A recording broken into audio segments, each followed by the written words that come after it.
Hi, my beautiful brothers and sisters. This is actually series 2 of part series 1.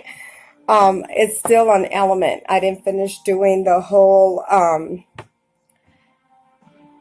of the series on what I had been studying on of the elements. So we're still in elements series 2. And I think this pretty much breaks down as well as the infilators, the whole breakdown. It also broke down as far as like the lies about how it was daughters that he's putting back on the throne. Just so that we get into the end times that Jesus is going to be returning. And just remember, well, you know what I mean. You know what I mean? Jesus is returning, and the reward when he opens the windows of heaven and he pours down the blessings. So all I have to say, remember, do not make the mistake, because the enemy is lurking right now. Do not be like Lot's wife that turned around and turned into a salt. That means you will perish due to sin because you went back to the old nature. So if you have come this way, keep going. Keep going. Don't drink the Kool-Aid. Don't drink the lies.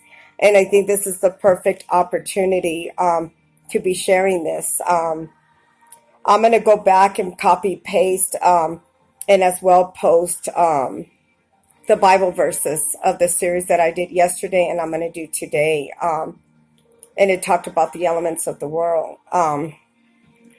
Real quickly, I wanted to share with you. On here, it talks about strong GR 47. I ended up, you know what? I don't want to throw you off too much. I want to do one thing at a time. So I'm going to go ahead and do what the Bible verses do speak of. So I'm going to start it off with Matthew 10:23. You take what the enemy meant for me. Sorry about that. Sorry, I thought I had it ready, but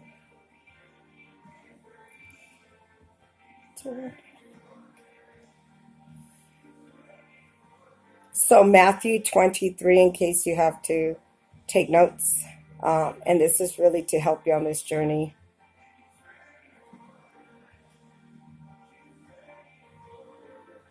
I'm going to read whole Matthew 23 because this is pretty much does all the breakdown of that little story that I think it was Mark author that had done it. But the Bible speaks for itself, and then that backs it up with it. Matthew 23. Then Jesus said to the crowds and to the disciples, the teacher of the law and the Pharisees seat and Moses' seat. So that you must be careful to do everything that I tell you, but do what they do, for they do not practice what they preach. For me to tell you represent the kingdom of heaven on earth, I can't be kicking it with people in hell and the minions of the world, people that worship darkness because we have nothing in common, and be living in sinful world, and then coming up here to the pulpit, coming here, showing up and telling you, do not sin, do not commit adultery, do not do this, do not steal, do not murder, but then I'm out there doing it. That's what he says. Stop letting them, because how they say Moses' law is God's law, the creator of heaven and earth. Now, it's the same. Let me tell you what. It's the same law, but they interpret it their way. And I showed you the difference in what is said about how sacrifice, how many people you're bringing to me, back from saving them from the kingdom of darkness, for them to perish because we're coming to the end times, and bringing them back into a covenant with our Father Jehovah, from a sinful world, dry bones, to let these bones live. That's what it means. And they were interpreting as you have to sacrifice, you have to kill, you have to sacrifice dogs, drink the blood. No, it never said that. That's what it means. The way they see it, the way they want to see it, that it's okay to commit adultery if you're a man, but it's not okay to commit adultery if you're a woman. It's not okay for neither. And it's okay for you to have 10-30 wives. That's Moses' law. That does not once say that on there. It says male and female. Everything, it's in there. It's the way they see it that the Pharisees and them live by. In a way, I say it's just to justify sins. People hide behind the Bible.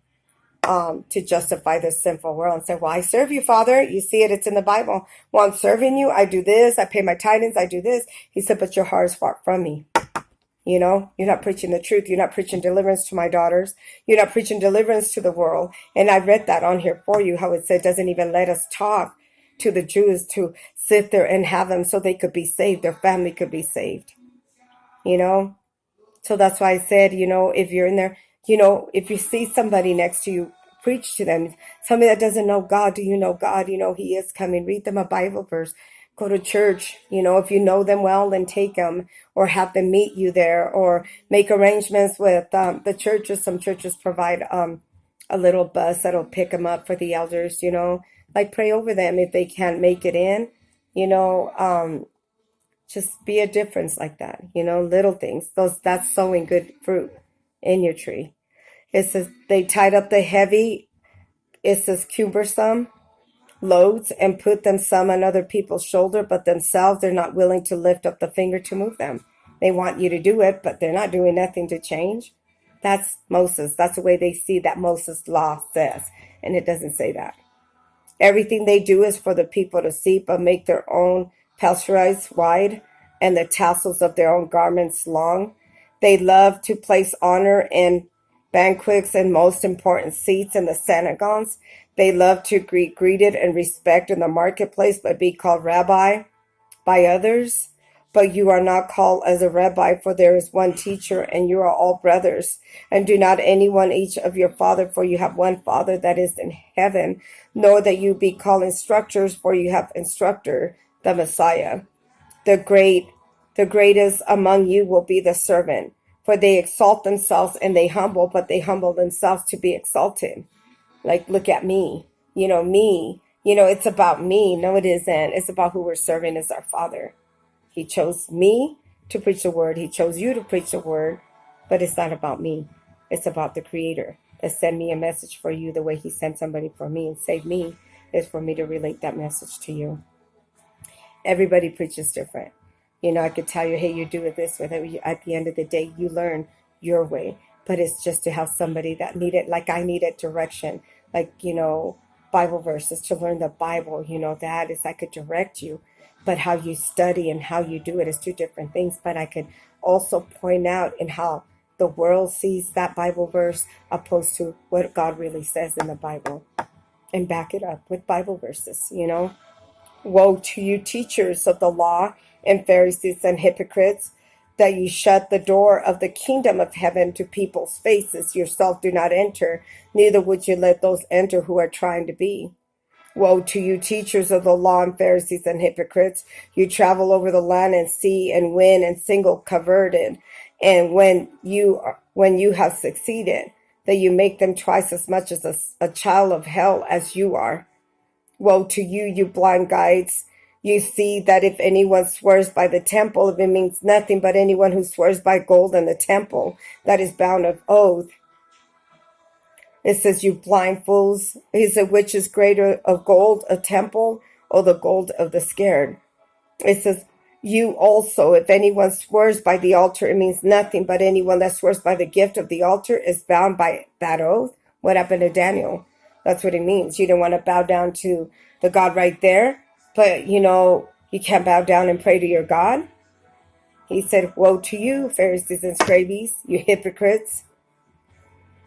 Therefore, anyone who swears by the altar swears by everything on it. Anyone who swears by the temple swears by it, and no one dwells in it.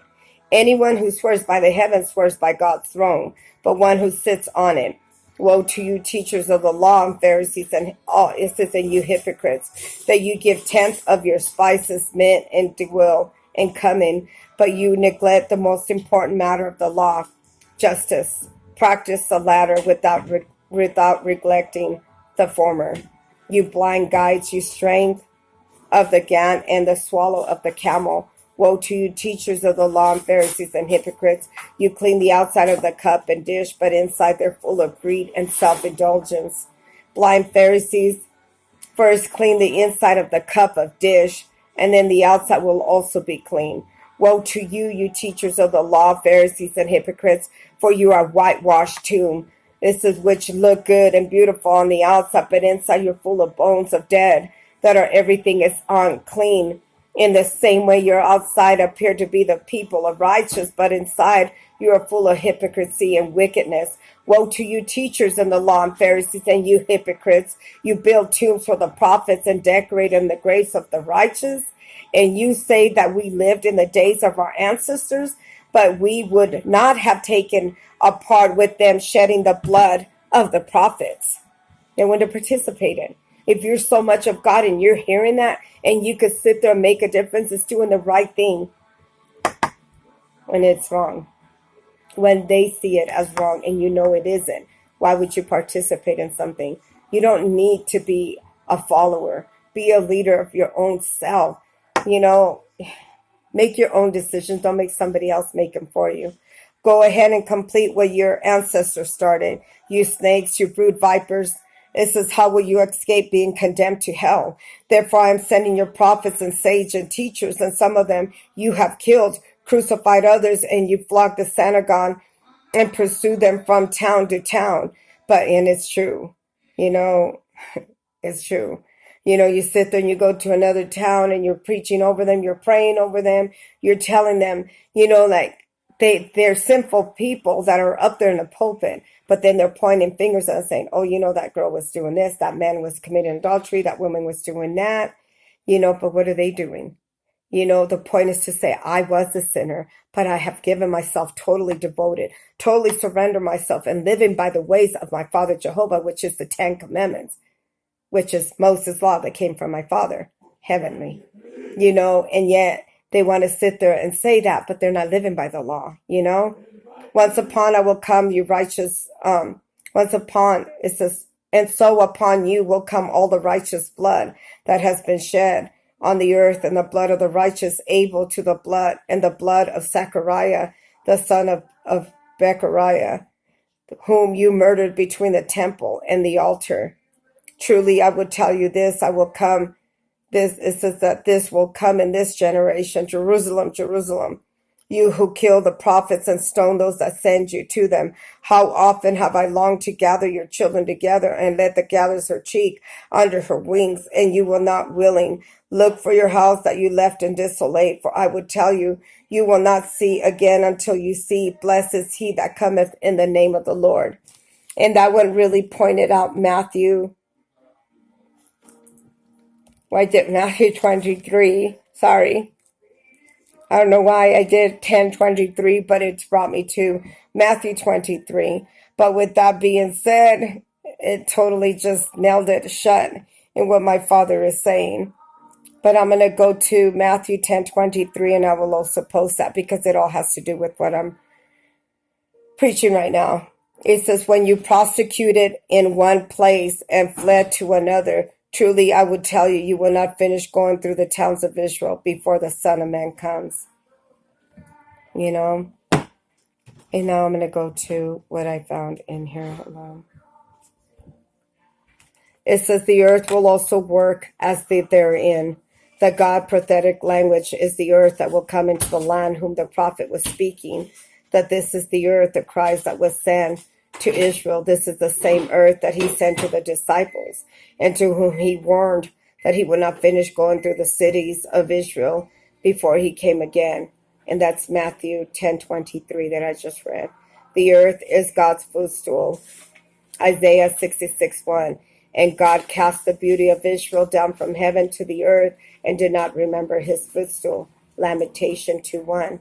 In the Old Testament, prophesied earth was most often represented as the land of Israel. Just as the earth works therein, 2 Peter 3:10, the remnant of Israel, Judea, and Jerusalem are the animal sacrificial sin offering to the temple to become profane, and Christ was once forever to sacrifice on the cross. Hebrew 9:26. For the most that we have suffered since the foundation of the world, but once at the end, it says the world had he appeared to put away sin and sacrifice of himself. It says, when did he appear? When was Christ crucified? And when did he put away the sin by his sacrifice. Let it read again, the Young Literary Translation. Now it says, since I had behoved him many times to suffer from the foundation of the world, but now once is full of the end of the ages, and putting away sin through sacrifices that he had made then manifest. In English translation used at the end, world is incorrectly. In KJV, it's just worded different. But it was at the end of the world that they knew it, that the end of the world was centered around the old Messianic temple. But it was not literally until the end of the life of the earth. The full of the ages occurred when Christ was sacrificed for our sins in the century of AD. But when they subsequently returned AD 70 to melt the works of the temple in Jerusalem, that when was, it says that what was when he was manifest to the last day, 1 Peter 1:20. It says, for those days were the last days of the old covenant. It says, for the double fulfillment of Ezekiel 22:18 to 22.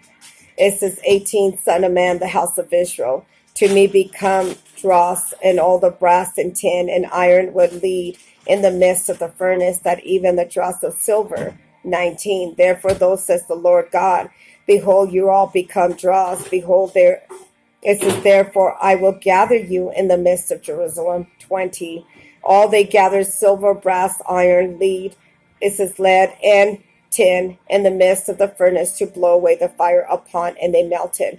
So they gathered in my anger and my fury, and they leave you there and melted you. 21, yeah, I will gather you and blow upon you the fire of my wrath, and ye shall be melted in the midst of thereof. 22, as silver is melted in the midst of the furnace, that you shall be melted in the midst thereof.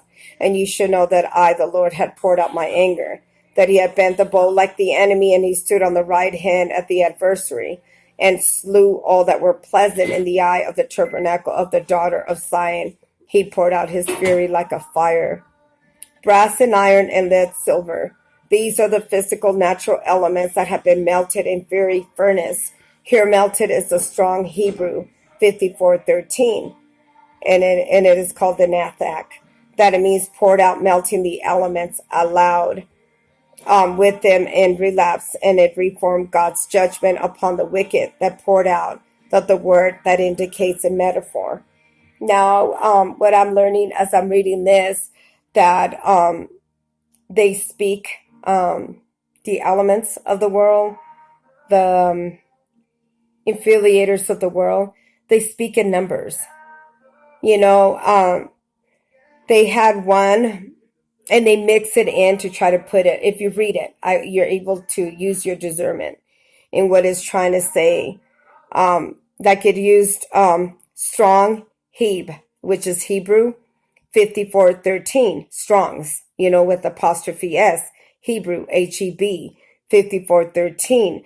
Earlier when I did one, which I believe it was G, I don't remember, I think it was 47:48.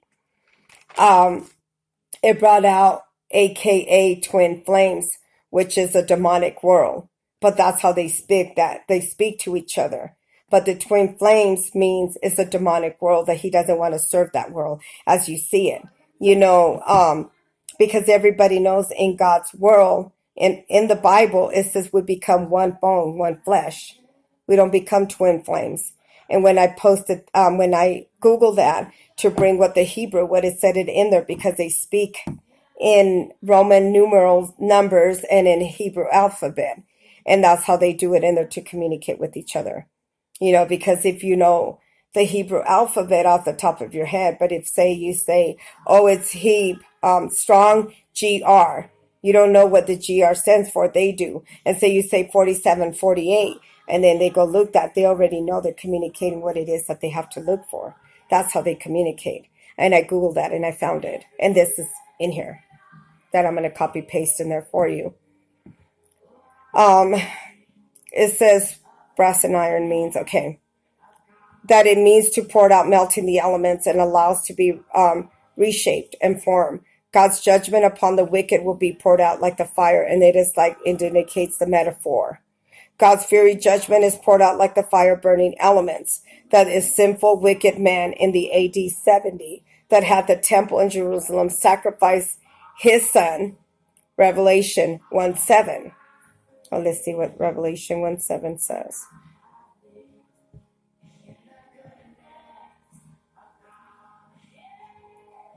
Revelation 1:7.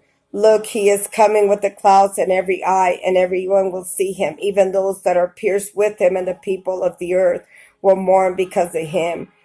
It says, and so shall it be. Amen. You know, God's fury melted was in Jerusalem for Roman sage in AD, that surely he melted the fundamental and the orderly principles of the elements of the Messiah covet and the destructions of the temple, because they did that. You know, anything that was God's. And it actually shows you right here. If you're able to see it. Let me see. And this is how I was able. It says Strong GR 3089, and then it has Lou. And I went into the Bible. It tells you the Bible hub that you could do, and Strong, you know, Hebrew 54th, and then you go in there, and then it takes you to a different, and how they speak to each other, you know, and how they tried, even if they use a Bible verse, but then they use it in there, and how they speak each other in the Bible of their understanding. There you go. That's the best way to describe it. It seems like you were spiritualized with the whole concept, but put in pre-twist on the answer. Do you get it? It was pre-twisted. You know, that's what they did. It's like twisting it. You know, it's almost like, I haven't even said it. You know, I'm not going to sit here and sugarcoat it. It's almost like if you try to manipulate the truth. You know, like I said, I always say I said a brown lie. You know, well, I didn't lie all the way. I just said it. You know, I twisted the truth. That's lying.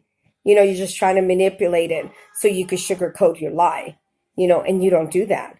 Do you know what I'm saying? That's what they did.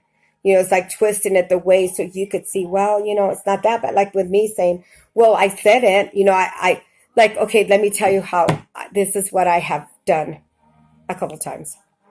You know, I think once I was asked if I was a witness of something.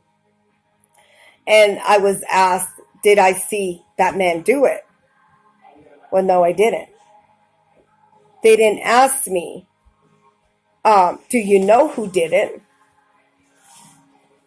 So did that make my answer any better? No, it didn't.